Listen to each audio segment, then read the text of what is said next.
Mayong adlaw katawhan sa Dios sa Archdiocese sa Osamis. Akong timbaya sa tanan nga katawhan sa mga mabuot nga haring lungsod nga maoy gapuyo sa hustisya o gahatag og kusog sa ato nga nasod. Kay karong adlaw mauman ang 40 ka tuig nga pagsaulog sa EDSA Revolution. Busa ako moingon nga ato gayod nga puy-an ang mithi sa EDSA Revolution. Unsa man ang mithi sa EDSA Revolution? Ipatigbabaw ang hustisya, atong sundon ang hustisya, o atong hatagan o kalinaw ang mga matinud-anon. Nga naman, nga ato ipatigbabaw ang hustisya, tungod kay niadtong tuiga, 1986, mauman ang gitawag og kining the cheating of the election.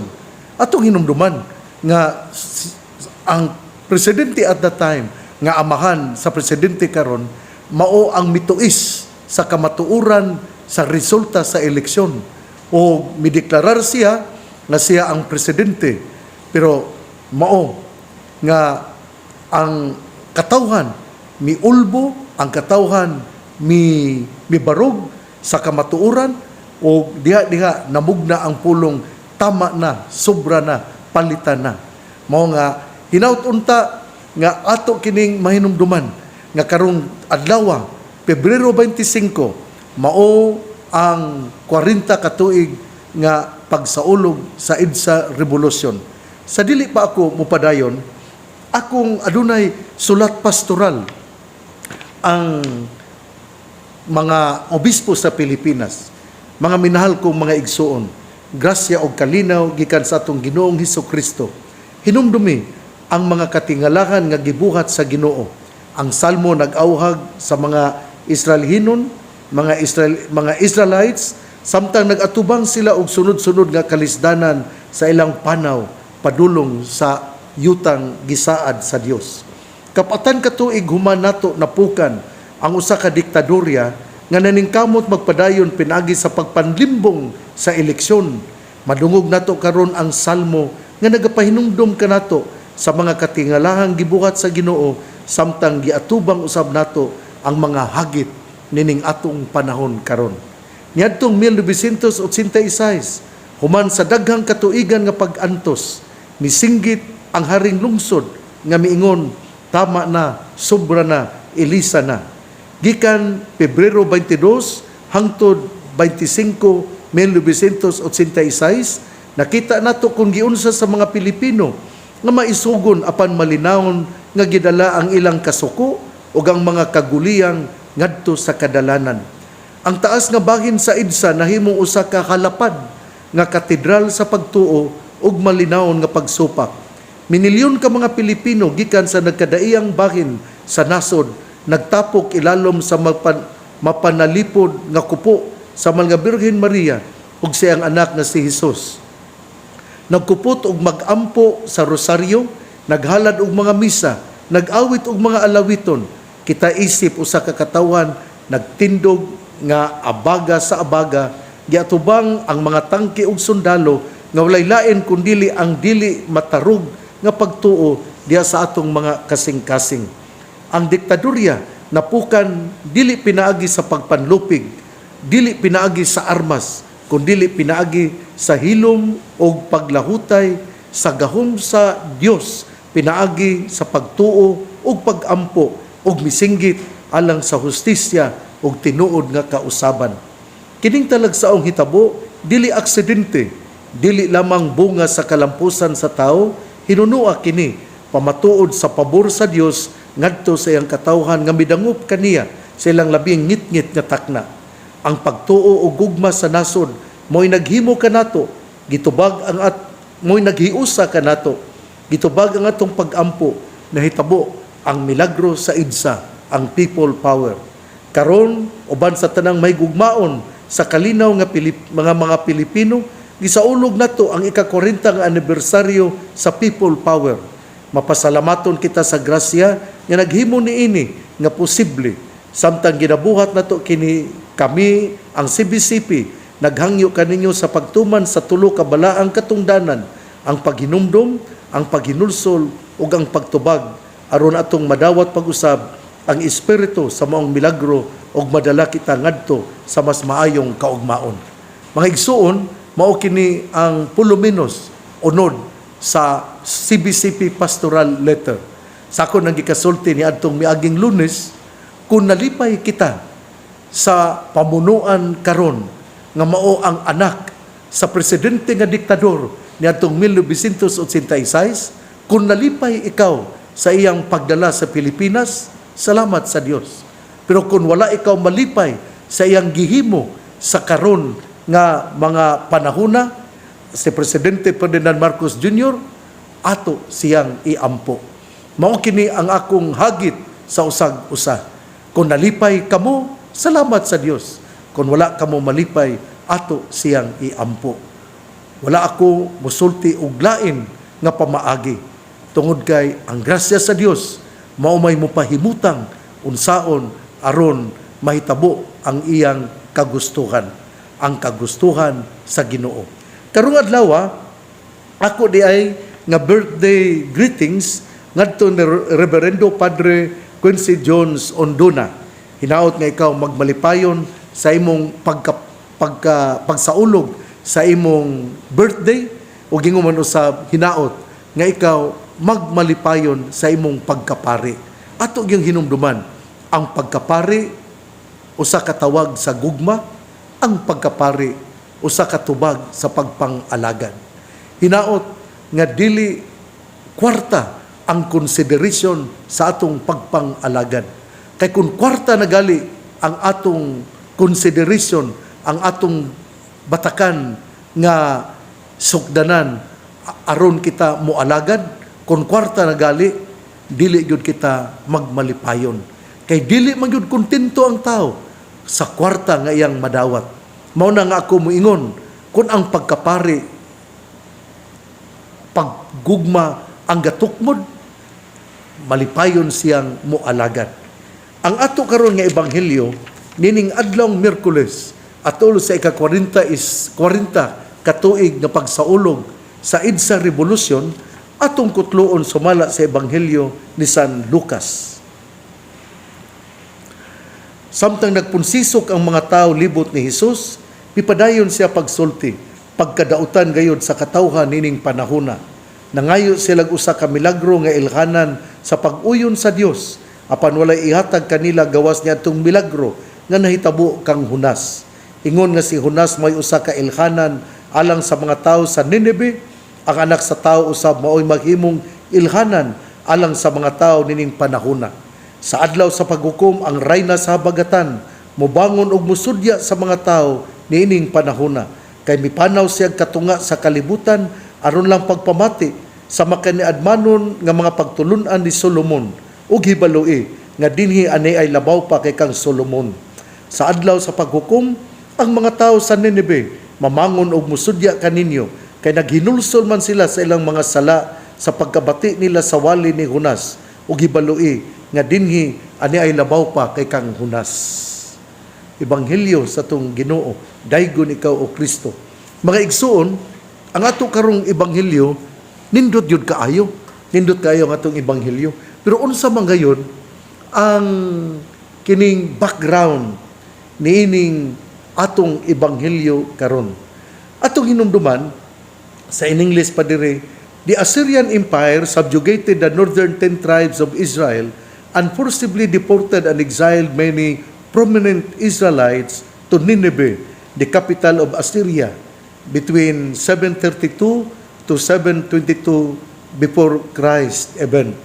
The Assyrians also repopulated Samaria, the northern capital of Israel, with pagan settlers, emasculating the religious and ethnic homogeneity of the Israelites to prevent them from rebelling.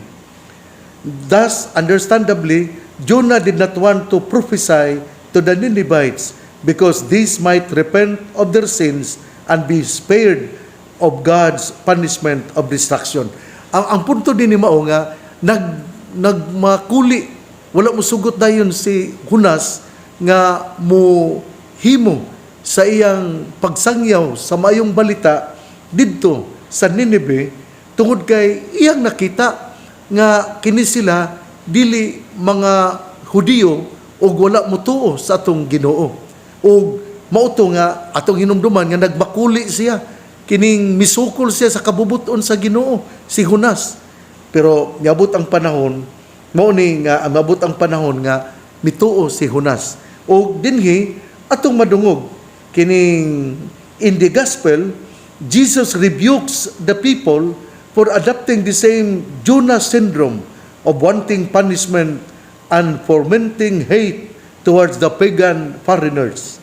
Jesus flips their perspective and enjoins the crowd to acquire a compassionate attitude, even as Jonah himself eventually became instrumental in Nineveh's repentance. God's mercy and forgiveness extend beyond the confines of Israel and include non-Israelites. This is the real sign of Jonah. God's redemption is for everyone as long as people repent from their sins. God has no pleasure in the death of the wicked, but that the wicked turn from his wickedness and live. The Lenten call of conversion and repentance is the starting point towards spiritual transformation and renewal of life. Do we take advantage of the Lenten season's spiritual itinerary of repentance and sorrow for sins in order to receive God's salvific grace? Mabalik kita sa Ebanghelyo. Ang Ebanghelyo mingon nga nangayo sila o kining ilhanan. Ningon ang mga kuan nga mangayo silag milagro aron isip ilhanan sa pag-uyon sa Dios apan walay ihatag kanila gawas niya atong milagro nga nahitabo kang Jonas. Ato ning hinumduman nga kanabang mga tao ba nga dili mutuo unya bisag dili gud na sila mutuo gyapon bisag pag maghimo kag milagro pero nangayo silag milagro pero ang atong Ginoo wala mo give in sa ilang gipangayo. Una sa tanan nakakita naman sila sa mga milagro. Ang buta nakakita, ang bakul nakalakaw, ang pan nga 7 ka buok, 5 ka buok gipilo-pilo, ang og uban pa nga mga milagro ug daghan ang nakakaon. Pero dili man sila mutuo. Kana bang konsirado na ka sa imong panguna-una, bisan pag unsay imong isulti, dili gud na sila mutuo. Pararago na ni sa politika. Dili na lang ta maghisgot ana. Bisag unsa pay buhaton sa usa ka tawo nga maayo kung ikaw walay pagtuog pagsalig kaniya, dili gyud ka makonbenser. Mao po ni ang naitabo sa gisulti ni Hesus karon.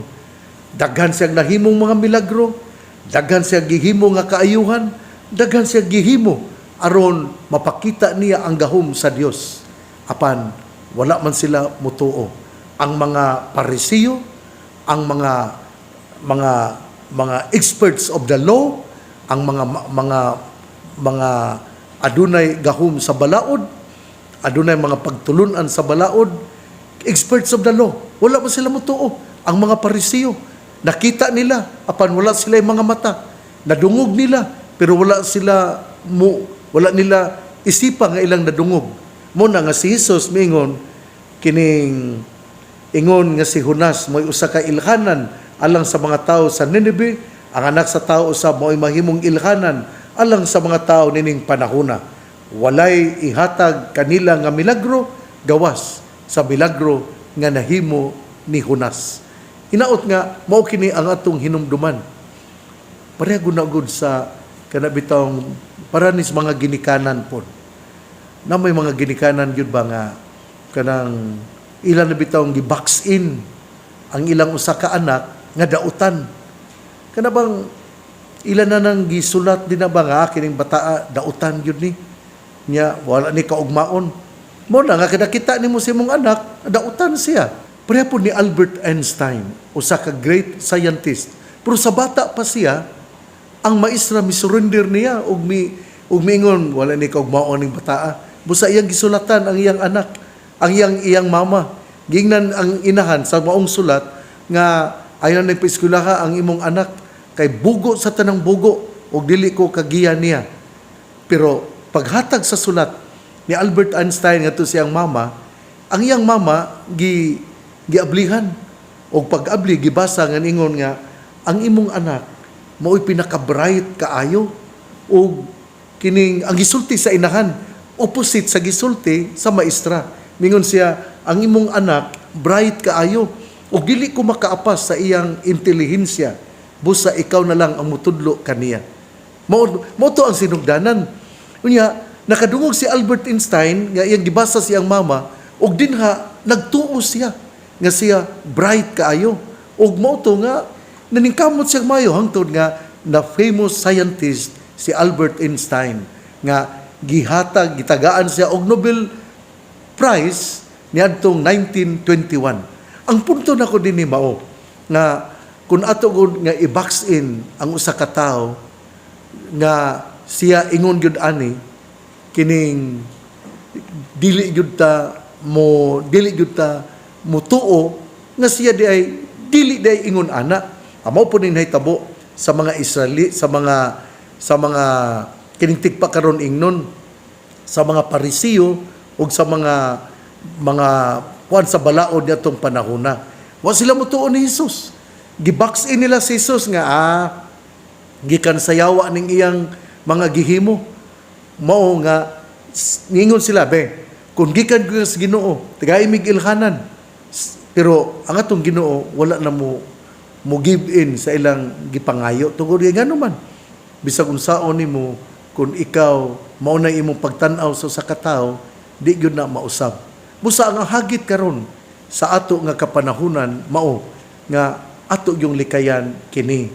Labi na kay niya kita sa Kwaresma, ato yung hinumduman nga ang tao adunay taliabot. Maman bitaw adunay ginaingon nga kining the saint has a past and the saint has a future. Ang usa ka balaan dunay kagahapon, pero ang usa ka balaan dunay taliabot, dunay mapaabot. Mao na nga ato yung hinumduman nga kana bitaw ang usa ka tawo di gyud nimo masulti kun unsay iyang kaugmaon. Panghambog naman po ning ato. Kung pa mo sulti ko sa kong kaugalingon, dili mo ko kinabrightan sa among classroom. Pero naningkamot niya kining niabutan nining maong sitwasyon. Ngano man, importante gyud nga natay pag-ampo. Importante gyud nga atong ihalad sa Ginoo ang atong kaugalingon. Unya kining sa matag himo nato kung kita nasayop, kung kita walay dili successful, mudang gyud tas Ginoo moingon Ginoo, wala man ko madaugon, tabangi ako kay ikaw man ang tuburan sa tanan. Mao kini ang nakaanindot kun ang tao moila nga siya dunay kaugmaon. O kita pod nga nakakita sa mong tao, di gyud ta makaingon nga kining ingon ani ni. Bisan si Presidente Duterte, wala man, di man to siya ingon mo, di man ko kinabrightan. Pero ang nahimo siyang presidente. Wala gina, kuhanin tao ng atong presidente, kining, sorry kung makaingon ko niini, pero kung ikumparar ang panghitabo karon og sa miagi nga administrasyon, ari ko sa milabayng administrasyon kay nahimong malinawon, nahimo nga disiplinado ang mga katawhan o nahimo nga adunay mga daghan nga mga proyekto nga walay bahid sa mga korupsyon. Sorry, alang ni adtong mga anti-Duterte. Sorry, pero ako lang ning gitan-aw, gipakita sa panghitabo po dinhi sa Usamis. Kay niadtong panahona, pag-abot na ko sa Usamis, mauray syudad nga ang mga kadalanan napuno sa sikad-sikad o napuno sa tricycle. Pero kung kamo mobalik na karon diri, dako na yung kausaban ang Usamis City, ang Misamis Occidental. Balik ta sa Ebanghelyo. Ang punto nako mao nga ang tao kinahanglan yun nga dili nato ibutang sa usa ka hawla. Si Jesus naghimog mga milagro, pero ang mga Parisiyo dili mutuo kaniya. Muna nga mingon giingnan niya ang mga Parisiyo. Giingnan niya ang Parisiyo hinumdumi nga sa adlaw sa paghukom ang reyna sa habagatan mubangon ug musudya sa mga tao niining panahona. Kay mipanaw siya katunga sa kalibutan aron lang pagpamati sa makinaadmanon nga pagtulunan gikan ni Solomon. Ug hibalui nga dinhi adunay labaw pa kay kang Solomon. Kinsa may labaw pa kay kang Solomon? Ang atong Ginoo si Jesucristo. Sa ato pa di ay ang reyna sa habagatan miadto aron pagpamati sa mga makinaadmanon nga mga pulong pagtulunan ni Solomon. Pero atong hinumduman nga si Jesus mas pa kay ni Solomon. Ug ipadayon siya sa pag-ingon. Hibalui nga ani ay labaw pa kay sa adlaw sa paghukom ang mga tao sa Nineveh mamangon og musudya kaninyo kay naghinulsol man sila sa ilang mga sala sa pagkabati nila sa wali ni Hunas. Ug hibalui nga dinhi ani ay labaw pa kay kang Hunas. Sa to pa ang mga tao sa Nineveh namati kang Hunas. Pero timan-in ninyo nga doon na pa'y mas labaw pa kay kang Hunas nga mao si Jesus. Doon ay labaw pa kay kang Solomon, doon ay labaw pa kay kang Hunas nga mao ang atong Ginoo. Kung sila gitahod, kung sila giila nga banggiitan o matinud-anon nga mialagad, aduna pa'y tuburan sa kaalam o pagpangalagad nga mao ang atong Ginoo si Jesucristo.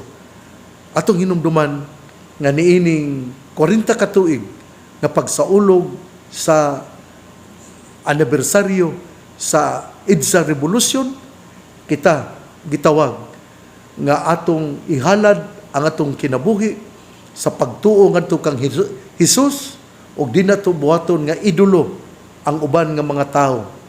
Ato lamang silang buhaton nga mga panig-ingnan aron kita mo strive more to do more.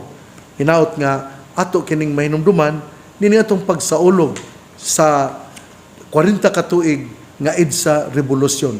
Usbon ko, ang EDSA Revolution mao ang siyagit nga atong puy-an ang hustisya, atong ipakuyanap ang kamatuoran, atong ihatag ang pagtahod sa ato nga mga balaod.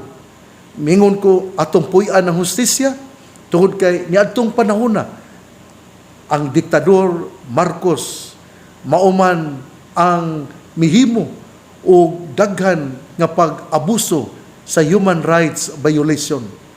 Mingon ko nga atong puy-an ang kamatuoran tungod kay iyaman nga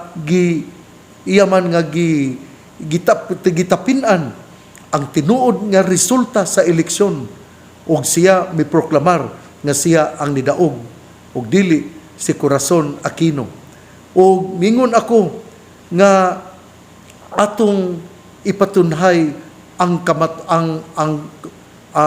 truth, ang kamatuoran ug ang kining unsay kamatuoran tungod kay pinaagi sa iyang gihimo iyaman nga gitapin-an lagi ang dili matuod. Mao na nga nini karon nga pagsaulog nato sa ika-40 ka tuig nga EDSA Revolution, hinumduman nato ang mensahe nga gihatag sa mao nga panghitabo. Karong adlaw usab sa dili pa ko motalikod atong hinumduman nga piyesta karon ni Saint Tarasius. Si Saint Tarasius was brought up by his parents, George and Eucrasia, in the practice of Christian virtues. Eventually, he became Secretary of State to the 10-year-old Constantine VI in the midst of the glamour and pomp that surrounded him. In the imperial palace, he lived very much like an austere monk. Mayong kita austere, kada bang dili gyud labis, dili ba kana bitawng pagpasigarbo nga pagpuyo. Though still a layman, Tarasius was reluctantly chosen Patriarch of Constantinople in 784. He played prominent role in the Second Council of Nicaea that was convened in 787 to settle the dispute over reverence to icons and images. The Council Fathers, numbering more than 350, emphasized it was lawful to render relative honor to holy pictures and other images, but worship was due only to God alone. It was underlined that he who reveres an image reveres the person it represents. In accordance with the resolutions of the council, the Holy Patriarch zealously restored the statues and images that had been thrown overboard by the iconoclasts. Tarasius' relationship with the Emperor Constantine was considerably strained as the Patriarch refused to sanction the latter's divorce from Empress Mary. After 21 years of virtuous life in defense of the church and of the poor, the Holy Patriarch had a natural death in 806. Reflection: Tarasius, like Saint John the Baptist, had the courage of conviction to denounce evil wherever he found it, be it in the heresies of the land or in the courts of the emperors. Our witness to Christ is an active and lifetime enterprise. One cannot afford to be a hidden or distant disciple of the Master who is dazzling blaze of truth itself. Ang punto din ni Mao, ang nindot yung ni Saint Tarasius Mao, nga iyabang gikuan baka ron bitaw nga ang mga iconoclasts kining mga di ba mo tuo ba kinang bang dili ba mo tahod nining mga imahe mao ni ang iya nga gihimo nga niadtong tuig 787 ang mga si Martin Luther ang nagdala sa mga kining mga nagdala sa mga protestante 15th century man nya sa 787 doon na nay kisaw doon na nay mga pagsupak sa mga imahe mo to nga the Second Council of Nicaea sa tuig 787 pinaagi ni Saint Tarasius ilang gidiscuss og sila migawas og usa ka pagtulunan nga mingon sila nga the Second Council of Nicaea attended by 350 council fathers emphasized that it was lawful to render relative honor to holy pictures and other images to honor, to respect the statue. But worship was due only to God. Mao ni ang ilang nga kining nahimo nga pagtulunan.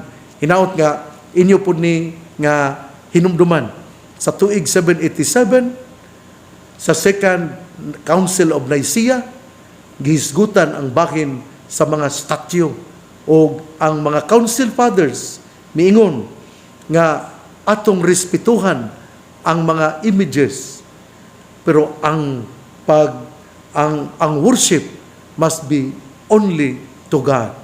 Hinaot nga ato ning mahinumduman kay aron kining sagdin na lang ng kuano mo ni akong gingon nga kung sirado ang imong pangunahuna bisang pag kinsa ang mudupa di gyud ka mutuo igsuon ang mayong balita ng mong pulong ni Hesus ang iyang pamation pamalandungan ug paningkamutan nga mapuy-an bulahan ang tawo nga namati sa pulong sa Ginoo sama siya sa kahoy nga gitanom daplin sa usa ka sapa kansang dahon dili gayud malaya tempo sa timbunga siya mamunga igsuon ugma na usab karong adlaw humanen natong pamalandong ang mga batan-on sa Archdiocese sa Osamis magtapok dinha sa katedral o himuon ang usa ka pagpamalandong aron atong masabtan pagayon ang bahin sa EDSA Revolution. Nganuman nga ato kining gihimo alang sa mga batan-on aron sila mahinumdum tungod kay 40 ka tuig na biya ang milabay.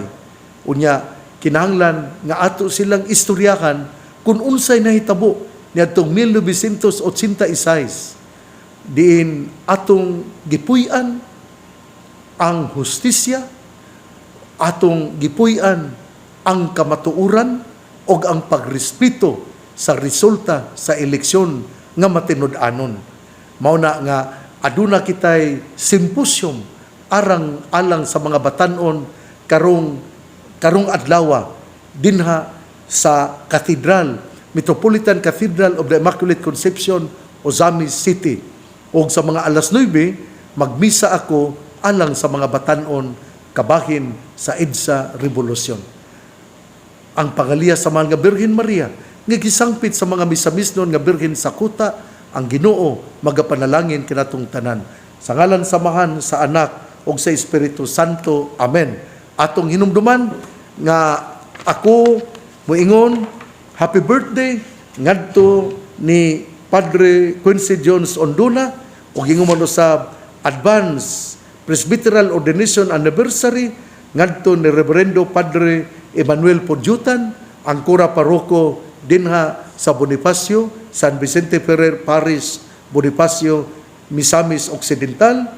Ug karong adlaw ugma Pebrero 26 mao ang birthday ni Reverendo Padre Marvin Osmeña. Ninyong tanan nga namati nako karon, ako moingon padayon kitang mag-inampuay atong iampo ang atong nasod. Usbon ko kung nalipay kamo sa mga pagangmahanan ni Marcos Jr., salamat sa Dios. Kung wala kamo malipay sa iyang pamaagi sa pagpang-alagad, ako moingon ato siyang iampo. God bless, mabuhay tayong lahat.